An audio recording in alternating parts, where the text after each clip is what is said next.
You know, I become an option, not a choice. And I was like, okay, I don't know this person, she don't know me, but if you're not going to give me that time to get to know me and then ask me if I see my kids when we've already had this conversation about 10 minutes ago, you know, you're obviously invested into other people, which is completely fine.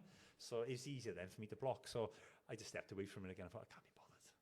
Too much like hard work. What's your favourite dating app? Oh my God. There isn't any. Have you ever been on Find a Farmer? Is that a real one? Well, I did a podcast last week with a young lad.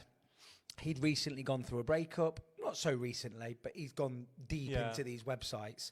So he's on all of them. He's on J-Swipe, which is for Jewish people only.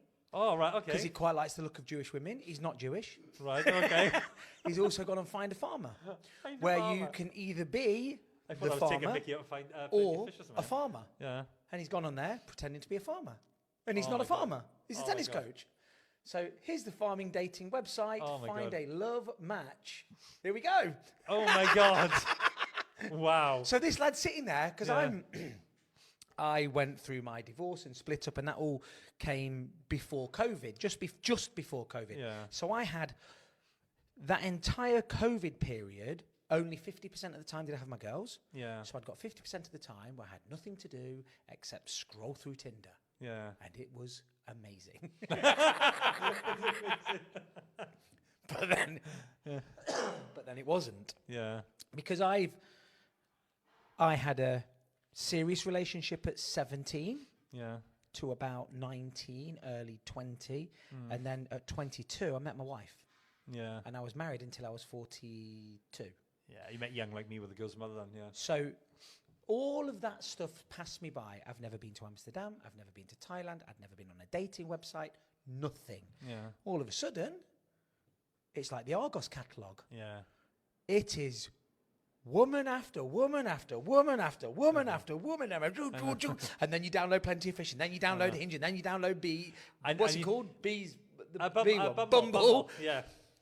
And £500 comes out of your account first month. You're like, fucking hell, am I really paying for it? Well, you paid for it, no? Oh my God. I didn't was pay for on it. No, I never paid for any of them. On it. But then you very quickly realise, like you were saying, that multiple conversations, a lot of them are bots. I'm sure of it. Yeah, you can tell A lot of them are bots. You can tell them. Fake profiles. And slowly but surely, the novelty wears off. It does. It's a bit mundane. It gets a bit bland and boring because it's the same conversation. People ask the same questions, and it's tedious. And you're like, I can't do this all the time. Yeah, it's frustrated. And I think it's done more harm than good. These dating websites. It has, and now they've got so many, and it's more and more being created all the time in the background. Like Find a Farmer. I know that. So this young lad came up with this idea. He said, "Look, Nick, I think I've got £1 million idea here.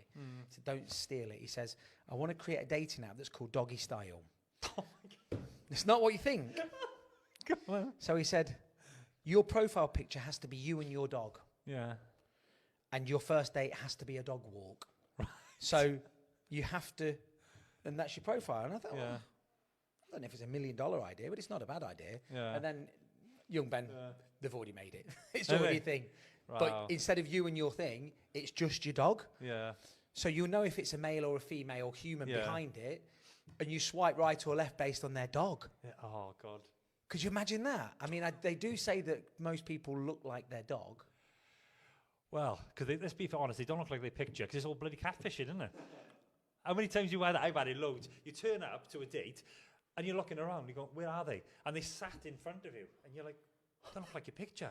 It drives me nuts. I went on a date, one of the early dates after we came out of lockdown. I'm not even going to say her name because you'll be able to find her. Memorable. She was into CrossFit. Right, okay, yeah. And she was one of the best in the world at this certain age category. That's all I'm going to say. And we'd be messaging, and let's go for a drink. So met her and pulled up, and she was there. And she was like, "Oh, you look just like your photo." And I was like, "What do you mean?"